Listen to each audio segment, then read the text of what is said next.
Is it just manipulation? Good morning, good afternoon, or maybe even good night. Welcome back to another episode of KimYaps. Um, so the title of this episode is called. No, you'll probably read it like, does this N word not know how to spell? Like, no. But the title of this episode is called "Stop Manipulating Me" in honor of Lee Lucius. Um, yeah, I just I wanted to talk about something that a lot of people feel, but they don't always have the language for. And I know that because I've been thinking about this for a minute, and the more I sat with it, the more I realized a lot of people don't even call manipulation until they already exhausted, until they are already confused, until they are already replaying conversations in their head at 2 in the morning trying to figure out how something so simple turned into them apologizing for being hurt. That's when it starts clicking. That is when you start realizing, hold on, something ain't right. Like, this is bigger than one weird conversation. This is bigger than one bad day.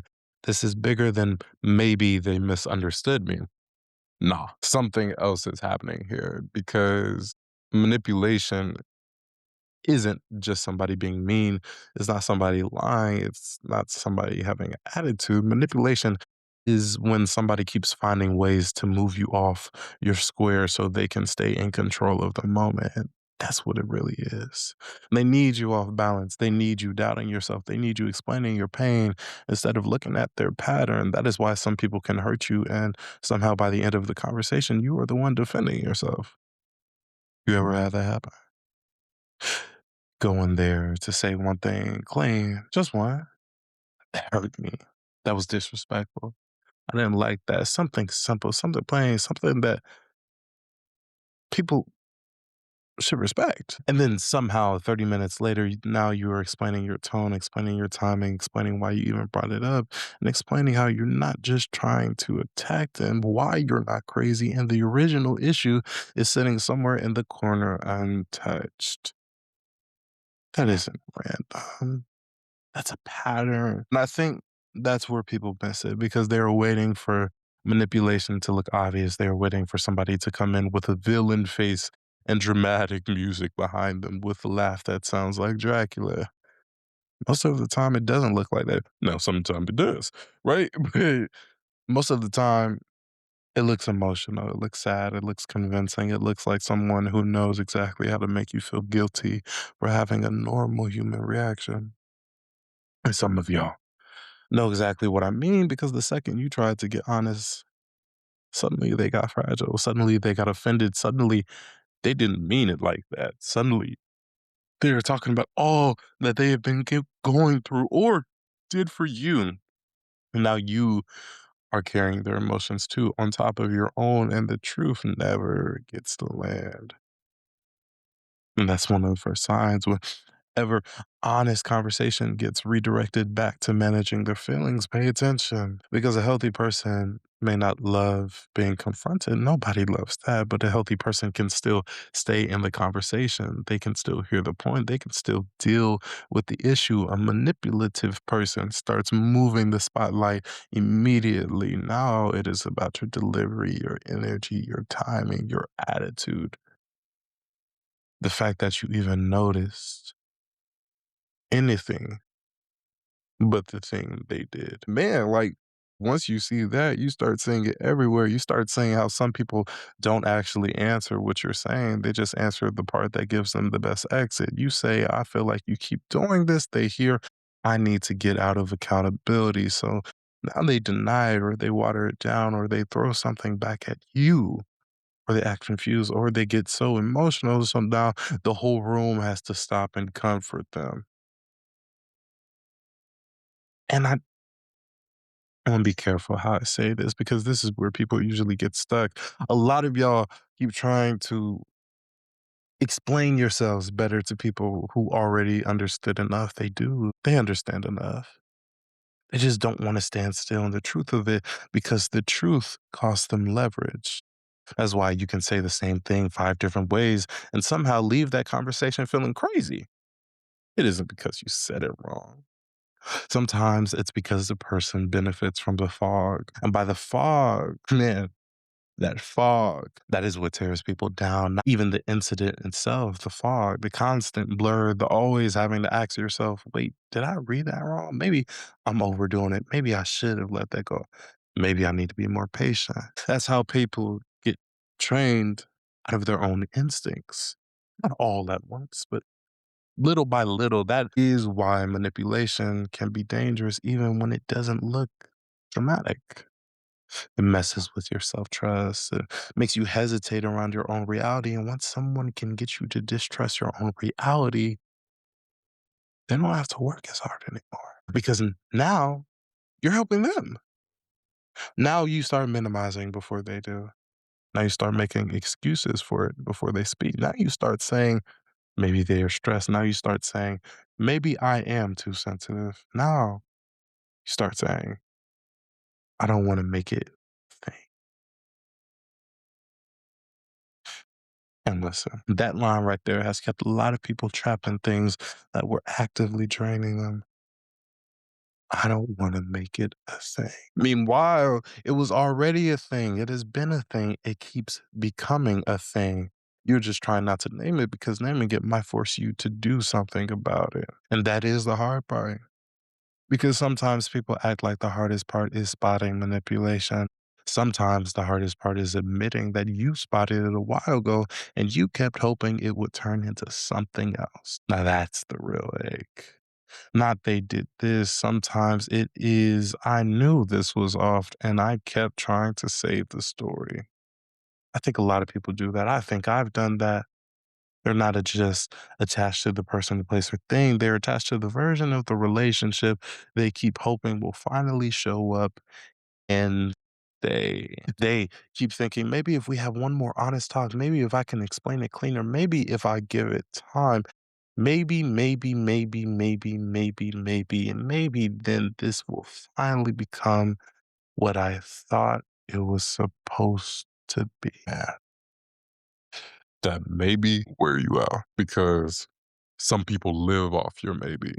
They live off your willingness to keep giving the benefit of the doubt. They live off the fact that you are still open, still reachable, still willing to reinterpret their pattern, still willing to call repeated behavior a misunderstanding.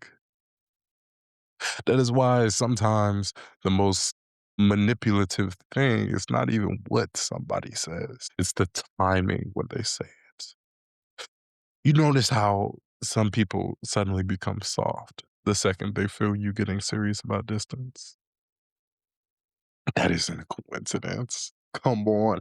You know that? Now all of a sudden they miss you. Now all of a sudden they are thinking. Now all of a sudden they want to talk. Now all of a sudden they are reflective. Now they see your value. And it is like, where was all this clarity when I was right here talking to you in real time? That is something people need to pay attention to. Some people don't change. Even when they understand your pain, they change when they feel their access slipping. Now that's a different thing. And once you catch that, you start realizing that a lot of emotional moments are really just access trying to keep the door open. That is why I keep saying stop getting hypnotized by intensity. Intensity is not the same thing as honesty. Tears are not always truth. Regret is not always change. A powerful conversation is not the same thing as a repeated pattern. Somebody was mad. Look at what repeats, right? Let's think about it. Because that's the real read. Because some people can say exactly the right thing. They can sound deep. They can sound sorry. They can sound raw. They can sound self-aware.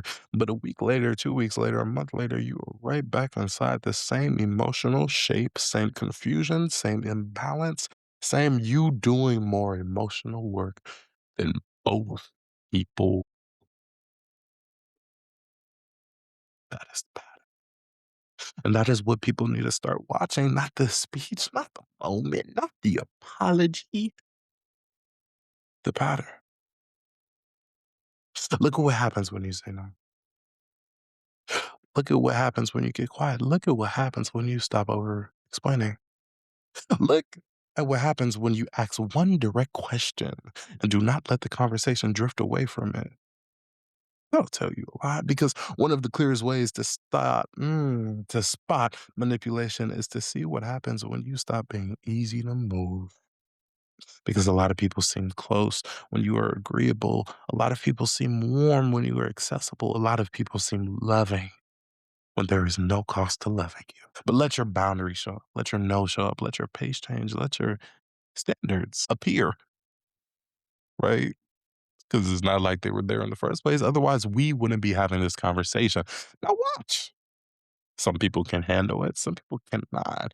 And some people instantly start acting like your boundary is disrespectful because your boundary just revealed how much of the connection was built on expected access. And that's the truth because sometimes what you thought was intimacy was really just convenience. Sometimes they did not even fully love you, but loved the full you. They love the reachable you, the forgiving you, the always available you, the version of you that kept making room.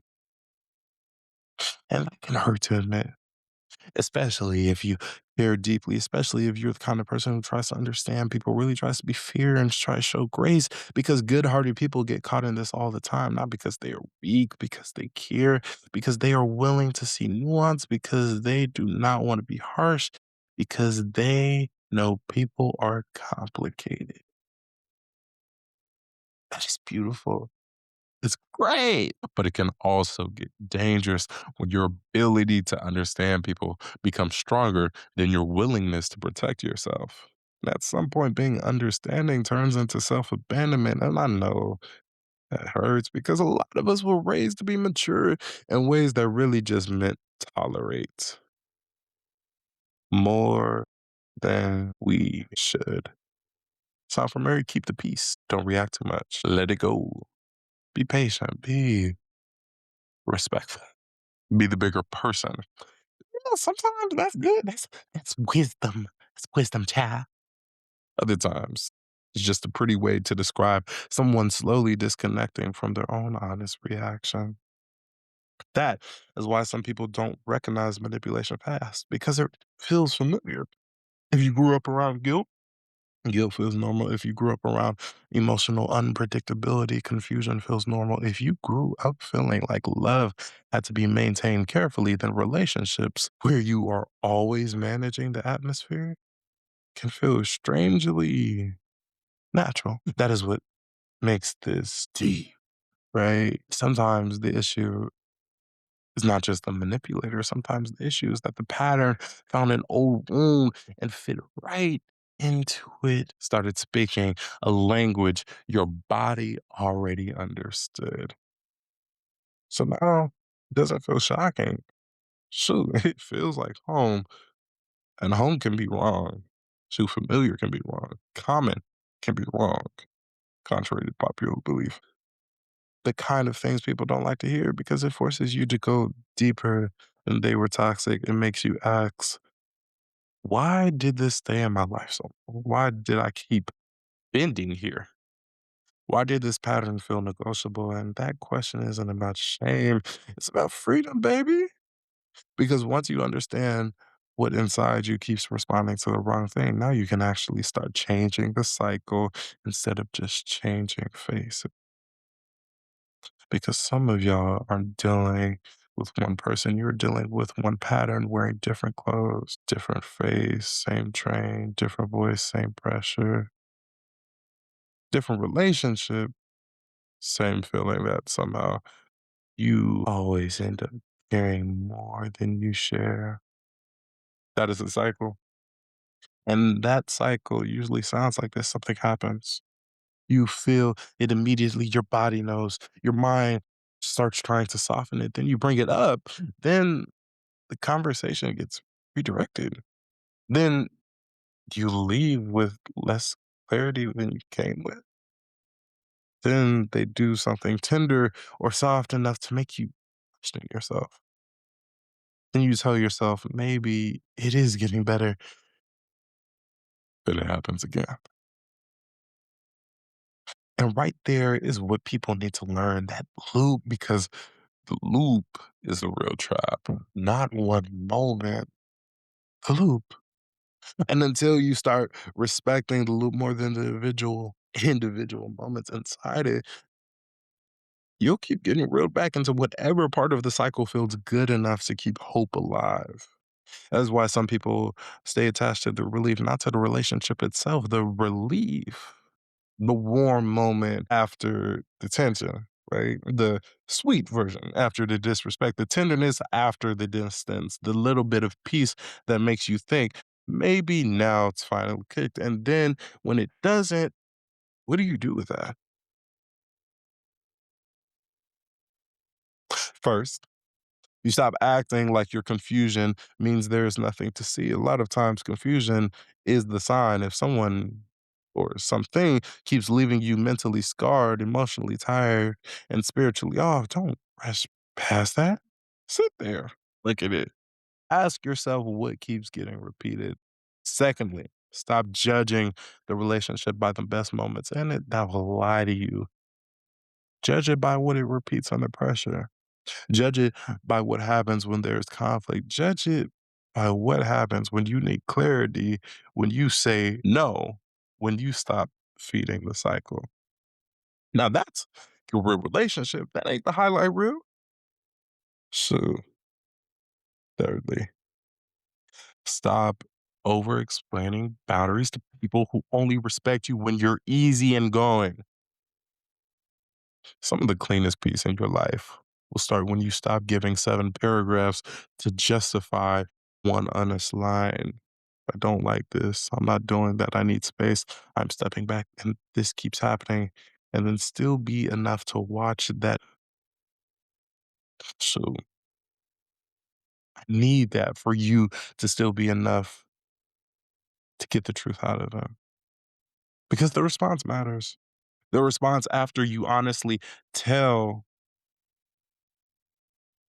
or rather, the honest response or the response in general tells you what the connection was really built on. And I don't want to make it sound one sided because some people listening have been manipulated. Some people listening have also manipulated. That part matters because sometimes people hear a message like this and immediately start thinking about who hurt them, but they don't think about the ways they also use pressure when they're scared, the ways they get indirect instead of honest, the way they use guilt when they do not get the answer they want, the ways they get softer only when they feel someone pulling away, the ways they make other people responsible for emotions they have not learned how to carry. That's real too. It has to be confronted because real maturity is learning how to be direct, baby. Learning how to hear no without trying to punish somebody for it. Learning how to sit in disappointment without turning it into control. Learning how to apologize without using the apology like a crowbar to force the relationship back open right away. Gross. That is what grown actually looks like. Not just, I know I have issues, not just I'm working on myself. No. Real growth changes the pattern. Real growth makes you safer to be around. Real growth makes your honesty cleaner and your control weaker. That's how you know it's real. And for the people who know this episode is hitting somewhere specific, maybe in your chest, maybe in your memory, maybe in your private parts, or shoot, maybe in the way your head keeps replaying somebody's name. Let me just say it to you. You aren't crazy for noticing the pattern. You're not dramatic for being tired. You're not selfish for needing clarity. You're not wrong for feeling your peace disappear around certain dynamics, and you do not owe endless access to people who keep teaching you to mistrust yourself. That is the line. Because at some point, the question starts being, do or did they mean to do this? And it becomes, what is this doing to me? What is this doing to my mind? What is this doing to my peace? What is this doing to my focus? What is this doing to the way I hear myself? What is this doing to the way I move through the day? Oh, that's the better question. Because some people will never fully admit what they are doing. Some people will stay blurry forever. Some people will stay half honest forever. And you could waste years trying to get a clean confession out of someone who survives by staying slippery. Meanwhile, your life is still moving, your peace is still being spent, your energy is still being drained. So, baby, stop waiting for perfect closure from people who benefit from confusion. Watch the pattern, tell the truth, set the line, pay attention to what happens next, and believe what repeats. And that really is it. It's not easy, but it's clear. Sometimes clear is the first form of peace you get. And that's it. I don't know if this is going to be a series. I don't know if this is going to be another pattern that you follow, just like going back to your ex that doesn't deserve you. We'll see. I want y'all to remember this. Jesus said one of the greatest laws was to love your neighbor as you love yourself. But the part we always miss is to love yourself. So make decisions for yourself, starting right now, as you hear my words, as you hear the echo of the vibration, vibrato of my voice.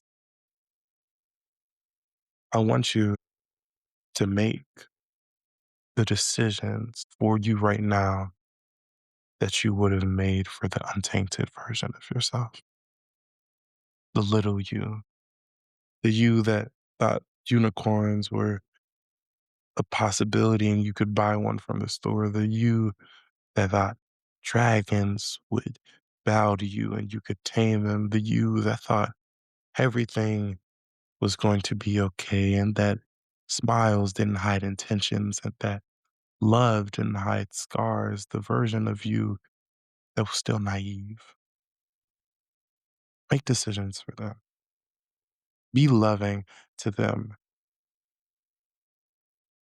And don't let somebody else take your love for you away from you. This has been another episode of Kim Yaps. Once again, Jesus loves you, but I love you. Just a little bit less. All right, y'all. Stay blessed.